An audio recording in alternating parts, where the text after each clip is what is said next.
अस्सलाम वालेकुम ख़वातीन और हज़रात, मैं हूं सना जफर और आप देख रहे हैं जज्बानी। आगे लेके चलते हैं series of celebrating real life heroes of Pakistan. आज भी हमें एक और रियल लाइफ हीरो ने ज्वाइन किया है जो पाकिस्तान में डिफरेंट स्पेशल नीड्स बच्चों को, डिफरेंटली एबल्ड बच्चों के लिए सहारा बन रहे हैं, उनकी हेल्प कर रहे हैं। हमारे साथ हैं मिस्टर हुमायूं जहीर। अस्सलाम वालेकुम, thank you for joining us. वालेकुम सलाम। क्या हाल है आपका? जी अल्हम्दुलिल्लाह। मिस्टर हुमायूं खुद भी बचपन से पोलियो से फाइट कर रहे हैं, लेकिन उन्होंने इस चैलेंज को ना अपने रास्ते की रुकावट बनने दिया और बल्कि आज वो दूसरों की भी हेल्प कर रहे हैं। मिस्टर हुमायूं बाय प्रोफेशन एक पीआर ऑफिसर हैं और मीडिया कोऑर्डिनेटर हैं with Pakistani society for rehabilitation of disabled. आपने बाकायदा तरबियत हासिल की है ऑक्यूपेशनल थेरेपी की, मल्टीमीडिया इंजीनियरिंग की, थिएटर की, परफॉर्मिंग आर्ट्स की। हम इस सब के बारे में उनसे पूछेंगे। आप डिफरेंट इंटरनेशनल कॉन्फ्रेंसेज में पाकिस्तान को रिप्रेजेंट कर चुके हैं, 2 गोल्ड मेडल्स हासिल कर चुके हैं और रिसेंटली भी एक और अवार्ड के लिए नॉमिनेट किए गए हैं। इस सब के साथ साथ जो मेन मकसद जिसके लिए हमने इन्हें आज जहमत दी है वो ये है कि वॉइस सोसाइटी के प्रेसिडेंट और फाउंडर हैं। आपने एक ऐसी सोसाइटी बनाई है जो डिफरेंट फंक्शन से हेल्प करती है डिफरेंटली एबल्ड बच्चों को, स्पेशली ऐसी फैमिलीज को जो अंडर प्रिविलेज्ड हैं, खुद अफोर्ड नहीं कर सकती, उनको फैसिलिटेट करते हैं। इनका एक मेन प्रोजेक्ट जिस पे हम बात करना चाहते हैं वो है रिहेबिलिटेशन सेंटर इन लाहौर, जहां वो स्पेशल नीड्स बच्चों को जगह देते हैं, उनको फूड शेल्टर प्रोवाइड करते हैं। आइए इसके बारे में इनसे पूछते हैं। थैंक यू सो मच, आपने वक्त निकाला। नहीं, कोई इश्यू नहीं है। आपका आपकी मेहरबानी, आपने याद रखा। नहीं नहीं, बिल्कुल आप जैसे लोग हैं जो हमारे मुल्क के लिए होप हैं, हम डेफिनेटली आपको आगे लाना चाहते हैं। मैं आपसे क्वेश्चंस कुछ करूंगी। मैं सबसे पहले यही पूछना चाहती हूँ कि आपने कैसे सोचा वॉइस सोसाइटी के बारे में। आपको खुद एक फिजिकल चैलेंज था, लेकिन उसके बावजूद आपने सोचा कि आप दूसरों की हेल्प कर सकते हैं। ये सब कैसे हुआ? मिस सना, ऐसा है कि हम लोग सालों से काम कर रहे थे। जब हम स्कूल में थे ना, छोटे छोटे बच्चे थे। अब हम 6 क्लास में थे जब हमने अंजुमन इमदाद इब्राहिमी बनाई, और अपने टीचर्स की मदद से उसमें हम अपना पॉकेट मनी शेयर करते थे। और नीड्स वाले जो बच्चे होते थे स्कूल के, उनको हम उसकी उनकी नीड्स ले देते थे। तो जब हमने मैट्रिक किया तो वो सिलसिला रुक गया। फिर हमें एहसास हुआ जब मैं अपने इदारे में से बाहर निकला और अपने देहाती इलाकों में गया, क्योंकि मेरा अपना इलाका है नालाकोट, उधर से मेरा ताल्लुक है। तो उधर जाके जब मैंने देखा कि मेरे वालिदैन को अवेयरनेस थी और वो पढ़े लिखे थे, और अनगिनत ऐसे बच्चे हैं जिनकी वालिदैन अवेयरनेस की कमी की वजह से या उनके पास वसाइल नहीं है, उसके साथ कुछ करने के काबिल नहीं है, अपने बच्चों को फैसिलिटेट नहीं कर सकते प्रॉपरली। तो मैंने अपने साथियों के साथ मिलकर ये सोचा कि हम क्यों ना एक आवाज बने ऐसे तमाम साथियों की जिनके पास वसाइल नहीं है, मसाइल ही मसाइल हैं। तो क्यों ना हम ओवरकम करें उनके मसाइल को। तो इसलिए हम लोगों ने वॉइस एस्टेब्लिश की। इसमें मेरे साथ बहुत सारे वॉलंटियर मेरे साथी हैं। ये मेरा आइडिया था जिनको उन्होंने मेरे साथ देकर पूरा करने में मेरी मदद की। तो तब वॉइस बनी थी। और वॉइस, चूंकि आपको पता चल रहा है, आवाज आवाज मतलब हम अपने खसूसी अफराद की राइट्स की आवाज, उनके मसाइल की आवाज, उनके हल की आवाज। ठीक, माशाल्लाह। बहुत जबरदस्त बात है। एक तो इनिशिएटिव बहुत अच्छा है और बहुत खुशी की बात यह है कि आपको ऐसे लोग मिल गए जिन्होंने आपके इस नेक काम में फर्दर हेल्प की। जी। थोड़ा सा बताइएगा कि ये बच्चे जिनका मैंने जिक्र किया, रिहेबिलिटेशन सेंटर जो है आपका लाहौर में, ये कौन से बच्चे हैं, कौन से बच्चे हैं जिनको आप ये सब फैसिलिटीज ऑफर करते हैं, आप उन्हें कैसे उन तक पहुंचते हैं? ये आइडिया मुझे आया था, जो इंडिपेंडेंट लिविंग होम की आप बात कर रही हैं। जब हम एक मेडिकल कैंप कर रहे थे, वहां पर हमारे पास एक बूढ़ी औरत आई अपने पोते या नवासे को लेकर। तो वो आके ना मुझे बोलती हैं कि डॉक्टर साहब, इन्हें कदों मरना है। तो मैं परेशान हो गया कि आप इसके बारे में ये पूछें कि इसकी बेहतरी क्या है, इसका इलाज क्या है, हम इसके लिए क्या बेहतर कर सकते हैं। आप ये क्यों पूछ रही हैं कि इसने कब मरना है? तो वो बोलती हैं कि मैं उम्र के उस हिस्से में हूँ कि जहाँ पे मुझे अपना नहीं पता कि कल भी होती है या नहीं होती। सो इसको देखकर मैं रोज मरती हूँ कि मेरे सामने ये मर जाएगा तो मैं कब्र में सुकून से जाऊंगी। तो ये चीज ऐसी थी कि जिसको लेकर हम लोग बहुत सेंटिमेंटल हो गए। और आके मैंने लाहौर में जितनी भी ऑर्गेनाइजेशंस काम कर रही हैं उनकी मीटिंग कॉल की।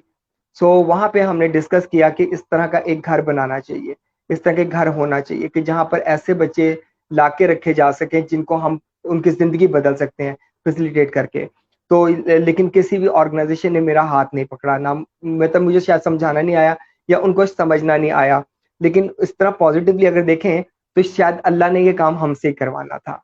तो हमने उस घर की बुनियाद रखी। इनिशियली हमने रेंट पे घर लिया और 4 बच्चों से स्टार्ट किया। 4 वो बच्चे थे जो अंडर प्रिविलेज एरियाज थे, स्लम एरियाज से लाए गए थे, और जिनमें से अक्सरियत ऐसे लोगों की थी, ऐसे बच्चों की थी जो ऑर्फन थे, जिनके माँ बाप ही नहीं थे, दादा दादी या नाना नानी उनको संभाल रहे थे, या ब्रोकन फैमिलीज। हमारा टारगेट वो बच्चे हैं जिनके लिए कोई वसाइल नहीं है, मतलब मुआशरे के अंदर निगलेक्टेड चाइल्ड्स, मतलब या तो वो गुर्बत से परेशान है, बहुत ज्यादा गुर्बत से, और दूसरी कैटेगरी हमारी है ब्रोकन फैमिलीज के बच्चे, जैसे वालिदैन में तलाक हो गई और अलग अलग रह रहे हैं, बच्चे का कोई फ्यूचर नहीं है। और जो बच्चे हमारे पास है, कुछ बच्चे ऐसे भी बिल्कुल ऑर्फन है, तो उनको हम फैसिलिटेट करते हैं।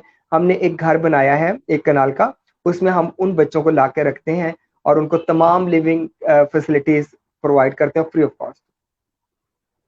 माशाल्लाह। यही मैं आपसे नेक्स्ट पूछना चाहती थी कि वहाँ पे आप क्या-क्या ऑफ़र कर रहे हैं बच्चों को? उनको रहने की जगह मिल रही है और मतलब उनका हॉस्टल है, वहाँ पे उनको खाना-पीना, कपड़े सब कुछ आप प्रोवाइड करते हैं? जी सना, ऐसा है कि ये हमने एक घर बनाया है। हम चाहते थे कोई हॉस्टल टाइप ना हो, ऐसा एटमॉस्फेयर ना हो कि जहाँ पे उनको लगे कि हम किसी गैर जगह पे हैं या और जगह पे हैं।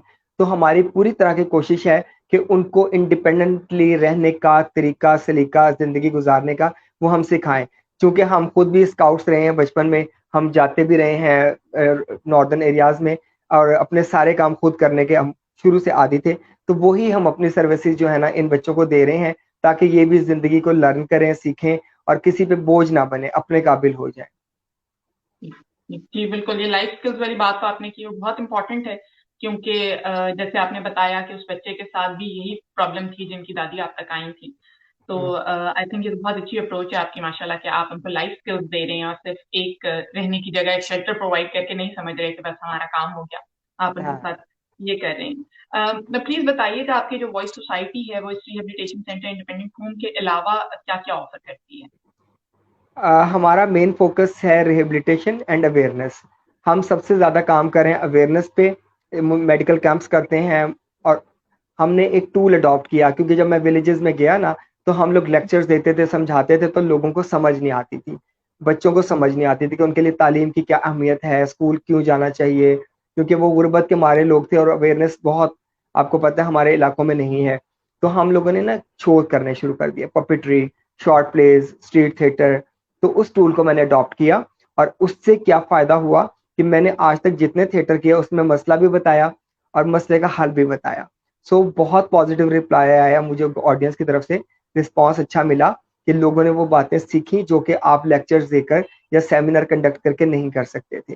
तो इस चीज़ को अवेयरनेस टू एंटरटेनमेंट, कि अवेयरनेस भी और मज़ा भी, तफरी भी। सो उसको मैंने किया। और वॉइस सोसाइटी में हम मुख्तलिफ सेगमेंट्स कर रहे हैं। इसमें थिएटर है, म्यूजिकल बैंड है हमारा, हम खुद लिखते हैं, खुद गाते हैं, खुद कंपोज करते हैं, इंस्ट्रूमेंट्स भी बजाते हैं, आर्ट की प्रमोट कर रहे हैं हम। और दूसरा है कि मेडिकल कैंप्स, क्योंकि हमारा जो मेन टारगेट है वो रूरल एरियाज हैं, जहाँ पे ऐसे साथी हैं, ऐसे बच्चे हैं जो कि हमारी मदद के मुंतजिर हैं। सो हम वहाँ जाते हैं, मेडिकल कैंप्स करते हैं। और दूसरा है जनरल अवेयरनेस, हम जहाँ भी पब्लिकली मुख्तलिफ ऑडिटोरियम्स में सेमिनार कंडक्ट करते हैं, लोगों को गाइड करते हैं, अवेयर करते हैं कि क्या मसले हैं, इनका हल क्या है। और टीवी को हम as an medium medium use करते हैं, ताकि वो दिखाएं, फील्ड में ही दिखाएं कि ये देखें जी, ये मसला है और इतनी मामूली चीज से इसका हल निकल रहा है। माशाल्लाह। आई एम वेरी इम्प्रेस्ड कि आपने बहुत ही डिफरेंट सी अप्रोच ली इसको आगे लेके चलने के लिए क्योंकि जैसे आपने बात की टीवी मीडियम यूज करने को, तो वी ऑल नो कि सबसे ज्यादा रीच टीवी की है पूरी दुनिया जी में। जी और ये भी एक मीडियम भी ऐसा है जो शायद बच्चे बचपन से उनको जिस भी किस्म की आई वुड से किसी भी तबके से ताल्लुक हो, या कुछ बच्चों को हमेशा से राइम्स और पोइम्स और ये सब सुनाया जाता है ताकि उनकी लर्निंग भी हो और उनका इंटरेस्ट भी डेवलप हो। तो आपने तो बहुत अच्छी अप्रोच ली कि आप उसी से आर्ट के थ्रू, और आप माशाल्लाह खुद भी आपने तरबियत ली हुई है इन सब की, बल्कि मैं पढ़ रही थी कि बड़े फेमस लोग हैं जिन्होंने आपको जी। ट्रेनिंग दी हुई है। हाँ जी। बताइए कुछ नाम पढ़ ना, नादिया जमील हैं, सानिया सईद हैं और मदीहा गोहर। ये तीनों मेरे टीचर्स हैं, इनके साथ मैंने काम किया है, इनसे मैंने थिएटर सीखा है, राइटिंग स्किल्स सीखे हैं, और इनके साथ मैंने बहुत काम किया है, और बहुत बड़े नाम है ये, और मैं उनसे इंस्पायर भी था और बहुत कुछ सीखने का मौका मिला उनके साथ काम करके। बिल्कुल, यहाँ मैं ज़रूर मेंशन करना चाहूँगी कि बाकी सब नाम भी ऑब्वियसली बिल्कुल वो लेजेंड्स हैं, स्पेशली सानिया सईद साहिबा। लेकिन नादिया जमील जिस हद तक सोशल एक्टिविस्ट हैं और जितने ज़्यादा वो पॉजिटिव काम करती रही हैं दुनिया में, शायद पाकिस्तान के बच्चों के लिए शायद लोगों को उतना उसके बारे में पता नहीं है, जितना बिल्कुल माशाल्लाह ऐसे। उन्होंने बच्चों के लिए बहुत ज़्यादा काम किया हुआ है। आई होप किसी दिन हम उन्हें इस सीरीज़ में शामिल कर सकें, आपके थ्रू ही मे बी। बट जी थैंक यू वेरी जरूर। मच, आपने शेयर किया। बहुत खुशी हो रही है सुन के कि आपने जो मीडियम यूज किया उससे लोग में अवेयरनेस भी आ रही है और आपको खुद भी फायदा हो रहा है। आप बताइए, ये सारा कुछ जो आप करते हैं, ये अरेंज करना, ये सारे पपेट शोज अरेंज करना, मेडिकल कैंप्स अरेंज करना, और ये जो आप इंडिपेंडेंस होम चला रहे हैं, इसको आप फाइनेंस कैसे करते हैं?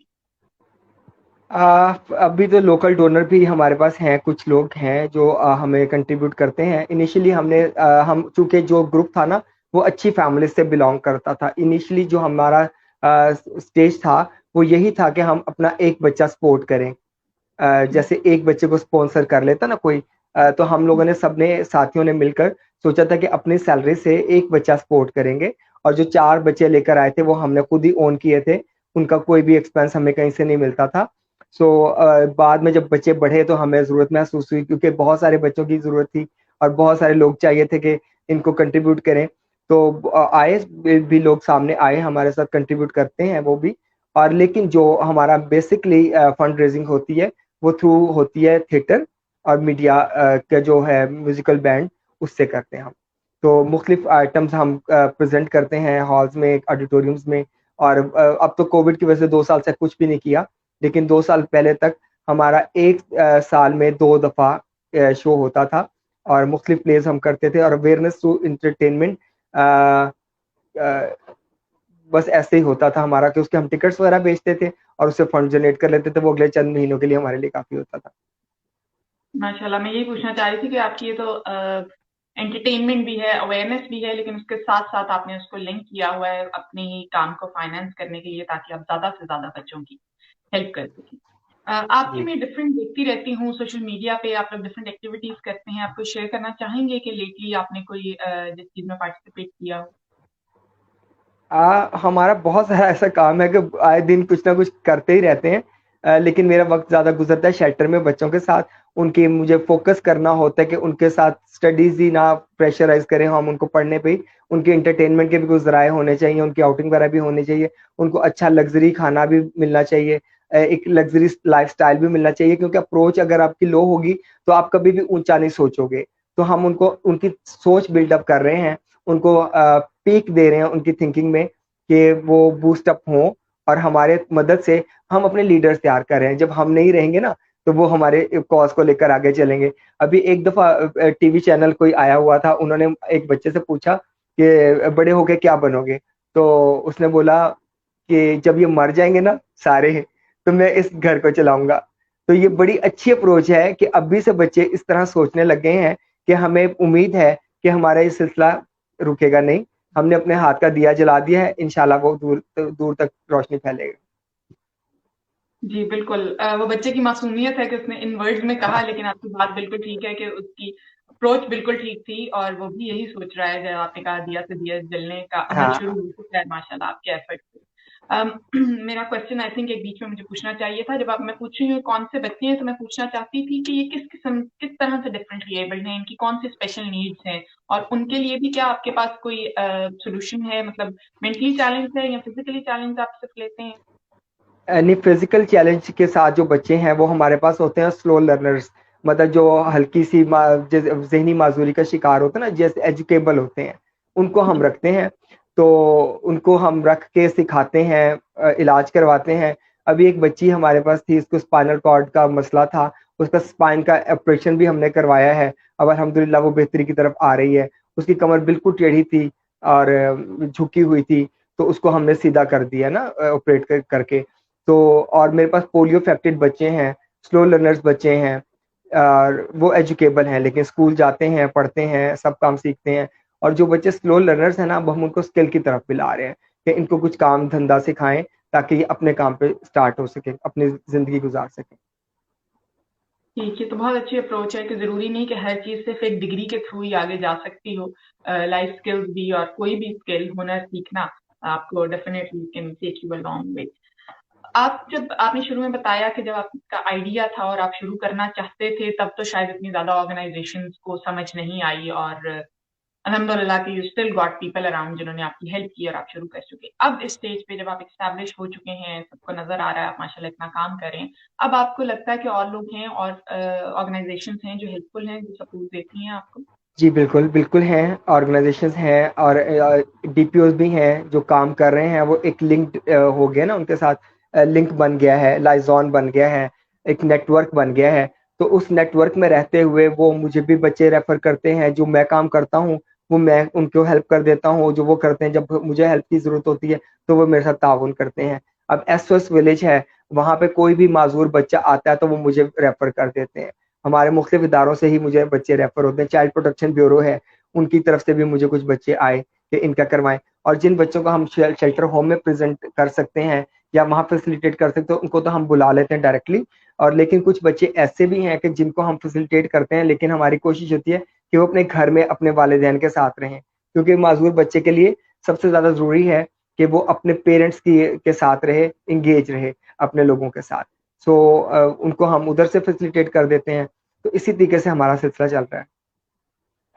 तो नहीं, ये तो बहुत अच्छी बात है कि आपका नेटवर्क इस तरह है, आप दूसरों को सपोर्ट दे रहे हैं, दूसरे आपको सपोर्ट दे रहे हैं और एट द एंड भला पाकिस्तानी बच्चों का ही हो रहा है, तो माशाल्लाह, अल्लाह बिल्कुल। करे कि आपका ये काम ऐसे ही चलता रहे, बहुत नेक काम है। एक क्वेश्चन मैं आपसे करना चाहती हूँ जो कि इस कॉज से डायरेक्टली रिलेटेड नहीं, जनरली हमारी सोसाइटी से रिलेटेड है। आपको लगता है कि हमारे लोगों में जैसा मैंने खुद भी मेरी ऑब्जर्वेशन थी बचपन से, शायद हम कुछ कुछ हद तक इनसेंसिटिव होते हैं, स्पेशली जिनका डायरेक्ट कांटेक्ट ना हो ऐसे किसी बच्चे से। वो कई दफा शायद उनकी नीयत बुरी नहीं होती, लेकिन रवैया शायद थोड़ा बेहिसी वाला भी हो जाता है। लेकिन अब बहुत अवेयरनेस आ गई है लेटली, शायद मीडिया के थ्रू, सोशल मीडिया के थ्रू मुझे लगता है अवेयरनेस आई है, नई जनरेशन जो है उसमें पॉजिटिविटी देखने की मिलती है। लेकिन मेरी तो बहुत जनरल ऑब्जर्वेशन है, आप चूंकि उधर ही हैं, वही उन लोगों में काम कर रहे हैं, आपको क्या लगता है, वही मैसेज देना चाहते हैं, आपको जनरली क्या लगता है, हमारे लोग सीख रहे हैं, कोई पॉजिटिविटी है? जी, सीख रहे हैं और अल्हम्दुलिल्लाह बहुत बेहतरी आ रही है ग्रेजुअली, क्योंकि कुछ साल पहले, कुछ अरसा पहले तो कुछ भी नहीं पता था किसी को भी। अब यहाँ पे मॉल्स बन रहे हैं, एक्सेसिबल चीज़ें हैं वहाँ पे, वॉशरूम्स भी बना रहे हैं, और हमने कुछ मॉल्स में जाके, कुछ पब्लिक प्लेसेस पे जाके पार्किंग एरिया, जो कि हमें बड़ी प्रॉब्लम थी कि हम जब जाते थे तो स्पेशल पर्सन्स की पार्किंग ही नहीं होती थी कहीं पे भी। तो हम लोगों ने वहाँ जा के एप्लीकेशंस दी, हमने बहुत काम किया, मैनेजमेंट से मिले।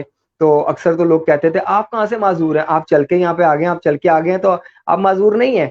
तो मैं कहता था उनको कि सर मैं समझता हूँ कि मैं माजूर नहीं हूँ, लेकिन ये मैं उनके लिए आवाज उठा रहा हूँ कि जो वाकई माजूर है और यहाँ पे आके परेशान होते हैं।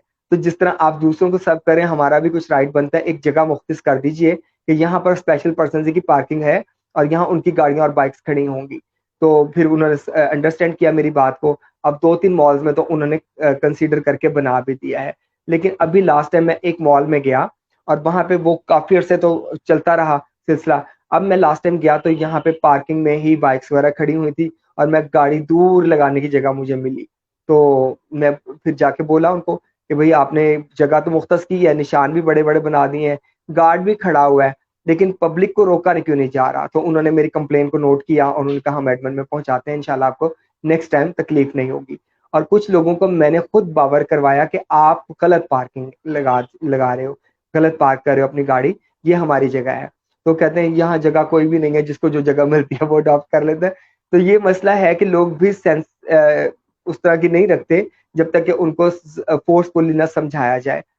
ये इदारों का, मैनेजमेंट का, उनका काम है। जब बार बार एक जगह पे दस्तक देंगे ना तो उनको फिर समझ आएगी। बिल्कुल ठीक आपने कहा, स्पेशली आपने जो इंक्लूजन की बात की है, जिसकी एक एग्जांपल आपने पार्किंग की दी। आई थिंक हर जगह, हर पब्लिक प्लेस में, जॉब अपॉर्चुनिटीज में, स्कूल कॉलेजेस में, ट्रांसपोर्ट में, हर जगह हमें इस इंक्लूजन को जरा ज्यादा करने की जरूरत है कि हर किस्म के किसी भी चैलेंज वाले लोग, जैसा कि आपको बाहर रहते हुए अक्सर नजर आता है, छोटी छोटी चीजें हैं, पब्लिक ट्रांसपोर्ट है तो उसमें हमेशा एक डिफरेंट लेवल भी होगा, रैंप जरूर होगी, चाहे कोई व्हील चेयर पे है, किसी की हेल्प है या कुछ, तो वो उसके अकॉर्डिंगली कल चल पड़े। लेकिन आई एम ग्लैड कि आपकी इस कोशिश से कुछ शुरू हुआ है, और इंशाल्लाह जैसे आपने कहा लोग कहते रहें, इस पे इंसिस्ट करें, तो क्योंकि वही जो मैंने आपसे पहले भी बात की थी कि कई दफा नीयत बुरी नहीं होती, हाँ, एहसास वहां होता ही नहीं है, क्योंकि शायद वो रियलाइज नहीं करते, वो उस चीज से रियलाइज डायरेक्ट नहीं करते। कॉन्टेक्ट नहीं है, तो वो सोचते नहीं है वहां तक। तो ये बात, आपका मैसेज बिल्कुल ठीक है कि हमें बार बार बताने की जरूरत है, ताकि ये हम्म। इंक्लूजन का concept इसकी ज्यादा एक हो। मिसाल मैं आपको और भी दूंगा कि एक दफ़ा हम एक यूनिवर्सिटी में मोटिवेशनल लेक्चर दे रहे थे और सारे स्टूडेंट्स हमारे पास बैठे हुए थे। तो मैंने एक स्पीच दी और उनको बताया कि स्पेशल पर्सन्स के क्या फीलिंग्स होती हैं, क्या उसके राइट्स होते हैं और वो किस तरह लाइफ को गुजारता है और सोचता है। तो एंड में एक लड़का उठकर आया और बिटरली रोने लगा मेरे कदमों में बैठ के। उसने मेरा हाथ पकड़ा, मेरे हाथ को रो के मतलब आंसू से भिगो दिया उसने। कि मैंने फिर उससे पूछा कि भाई क्या ऐसा मसला हो गया कि तुम इतने जज्बाती हो रहे हो। तो उसने बोला कि मैं आज अपने आप को गिल्टी फील कर रहा हूँ कि मुझसे इतना बड़ा गुनाह होता रहा कि मेरे घर में मेरा छोटा भाई है, वो डिसेबल्ड है। और उसको हम इग्नोर करते थे, कभी भी कहीं लेके नहीं जाते थे। और फैमिली मैटर्स में, फैमिली इवेंट्स में कहीं पे भी नहीं हम आउटिंग वगैरह करने जाते थे। हम ये सोच के नहीं उसको लेके जाते थे कि इसको संभालेंगे या एंजॉय करेंगे। तो हमें लगता है कि आज हमने उनसे बहुत ज्यादती की है और आपके इस लेक्चर से मेरी आंखें खुल गई हैं और मुझे गिल्टी हो रहा है। अब मैं अल्लाह से तौबा करूंगा और उसको हर जगह अपने साथ रखूंगा। तो ये बहुत अच्छी एक पॉजिटिव चीज है कि जब आप किसी को सिखाते हो, बताते हो, समटाइम आप वाली बात कि किसी को पता नहीं होता, वो फॉर ग्रांटेड ले रहे होते हैं हर चीज को, और वो अवेयरनेस की कमी की वजह से वो उस तरीके से परफॉर्म नहीं कर पाते जिस तरह उनको करना चाहिए। तो जब उनको बताया जाता है या सिखाया जाता है तो तब उनको फर्क भी पड़ता है। इसी तरह एक यूनिवर्सिटी के साथ हम लोगों ने किया, 3 दिसंबर इंटरनेशनल डे ऑफ डिसेबल्ड होता है। तो उनके साथ मैंने किया कि वो कह रहे थे कि हमने आपका दिन मनाना है। तो मैंने कहा दिन हमारी तरह मनाए फिर, एक दिन हमारी तरह हमारे साथ, ये स्लोगन रखा। और आंखों पे लड़कों के हमने पट्टियां बांध दी, और कुछ को जो चलने फिरने वाले लड़के थे उनको व्हीलचेयर बाउंड कर दिया, और जो हर्डल्स थी टांगों पे हमने ब्रेस पहना दिया कि वो ठीक से चल ना सके। तो उन्होंने एक पूरा दिन गुजारा और शाम में हर बंदा आंसू से रो रहा था और बहुत इमोशनल वो हो गया था सिलसिला। और उनको मैंने फिर कहा कि आपको अब एहसास हुआ, अब एहसास होगा कि हम लोग कैसे जिंदगी गुजारते हैं और आपका मुआशरा हमारे लिए कितना अनएक्सेसिबल है।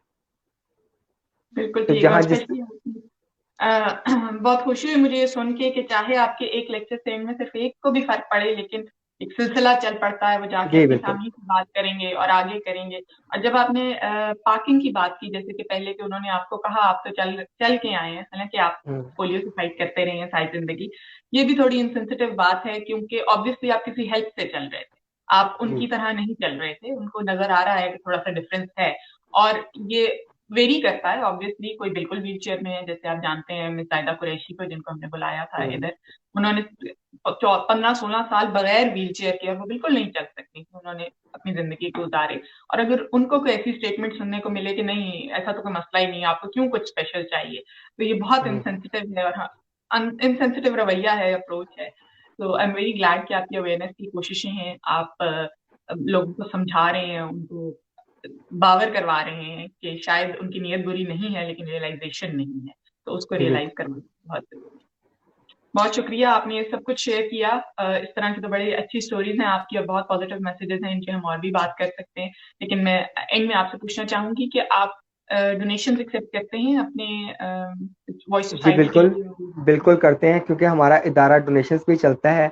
चाहे हम पर्सनली सपोर्ट करें और हम फंड रेजिंग करते हैं, और जनरल डोनेशंस मैंने आपको कहा था जनरल डोनेशंस हम रिसीव कर लेते हैं। और ऐसे ही बहुत सारे लोकल डोनर्स हैं जो हमारे कॉज को समझते हुए हमें फेवर्स देते हैं, और हम लोग अपना काम उसी डोनेशन से करते हैं। मैं आपसे रिक्वेस्ट करूंगी कि आप जरूर मुझे प्रोवाइड कर दीजिएगा अपने bank account number and everything, से तो हम उसको जरूर शामिल जरूर करेंगे इस जरूर जरूर। प्रोग्राम में। और उम्मीद करेंगे कि अगर इस प्रोग्राम की वजह से आपको कुछ हेल्प मिले, लोगों में कुछ अवेयरनेस आए, तो मेरा ख्याल है हमारा कुछ हिस्सा शामिल हो जाए शायद इस नेक काम में, आपके जो आप कर रहे हैं, जजाकल्ला आपके हम लोग। जजाकल्ला बहुत जजाकल्ला। बहुत शुक्रिया आपके ज्वाइन करने का। हमारी तमाम तर दुआएं, विशेष आपके साथ हैं। इंशाल्लाह आपका ये नेक काम आगे बढ़ते रहे, ज्यादा से ज्यादा लोग इससे फायदा भी उठाएं और उनमें अवेयरनेस भी आए, और हमारा पूरा माशरा एक बहुत सपोर्टिव माशरा बन जाए हर किस्म के लोगों के लिए। माशाल्लाह, इंशाल्लाह इंशाल्लाह। बहुत बहुत शुक्रिया आपके ज्वाइन करने का। Thank you so much. अल्लाह हाफिज। हमारे देखने वालों का भी बहुत बहुत शुक्रिया। अल्लाह हाफिज।